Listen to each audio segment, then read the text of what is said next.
We are in a war here. Black and Latino residents fight gentrification in LA. As he begins to brew a pour-over coffee, Jackson Defa wonders how his small independent coffee shop became the center of a racial firestorm.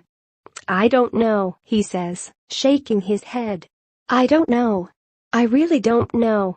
On this weekday afternoon, the customers of Weird Wave Coffee are mostly artists and hipsters, which is why it has been dubbed White Wave by many of the shop's Latino neighbors in Boyle Heights. The neighborhood is the center of Latino culture in Los Angeles, and many in this community fear that for them, the arrival of this coffee shop could herald the beginning of the end. "We opened, and people protested pretty strongly for a couple of weeks," Defa says. "And then, after that kind of died down, a couple of windows were vandalized."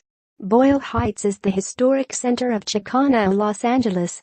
Kim Brunhuber, CBC. To understand why vandals would be angry enough to smash Weird Wave's windows, you have to go no farther than the historic gateway to Boyle Heights, Mariachi Plaza. You need a mariachi, you come here. On this day, there's a guitarist sitting next to a fountain, strumming inaudibly, and one man practicing a simple tune on an accordion with his eyes closed. But there are fewer musicians hanging around the square these days. One clue as to the disappearance of the mariachis lies across the street. Posted on top of a building across the square is a sign that reads "Stop Gentrification, 1 Boyle Heights" by Boyle Heights for Boyle Heights residents in English and Spanish. Many mariachis have left the area because they can no longer afford the rent. Kim Brunhuber, CBC. Many of the mariachis have left the area because they can no longer afford the rent. A new art gallery and the new coffee shop are already here. In less than 3 years, there'll be new bike lanes, a new public arts space and a pedestrian mall. Even part of the plaza itself is now for sale.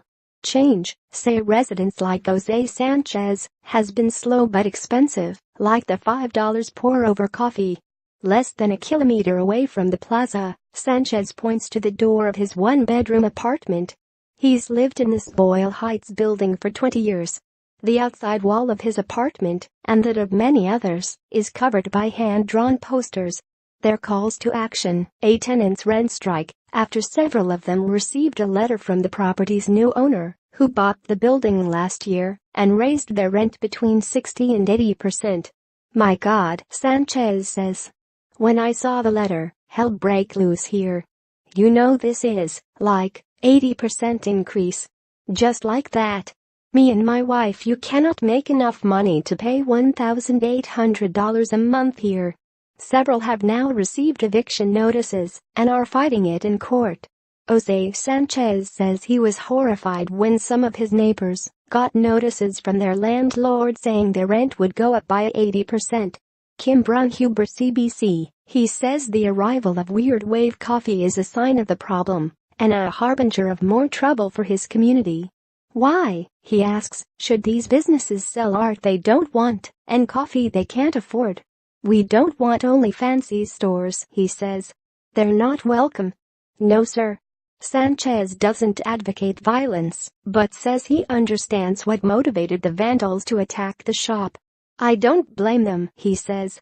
"We are in a war here because there's an invasion of these developers here. They see only money and gold. The storm is coming, they're buying everything." With property and rent prices going up across Los Angeles, people with money, most of them white, are being drawn to formerly undesirable minority neighborhoods where residents fear their culture will be erased.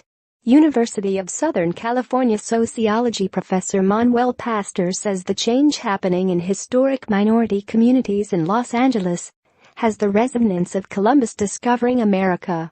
Kim Brunhuber, CBC. It kind of has the resonance of Columbus discovering America, says University of Southern California sociology professor Manuel Pastor. That is, a newcomer sort of not understanding there was actually a thriving population already existing in the area and thinking that this is a barren wasteland on which to build something new. Pastor says the biggest factor driving these demographic changes has been the redevelopment of downtown Los Angeles. If we had been talking 15 years ago, there were about 5,000 people living in downtown LA, most of them homeless, pastor says. Now it's about 75 to 80,000 who are living in downtown Los Angeles. First come the artists, then the art galleries, then come the young urban professionals with money to price others out. So Weird Wave Coffee has been seen as a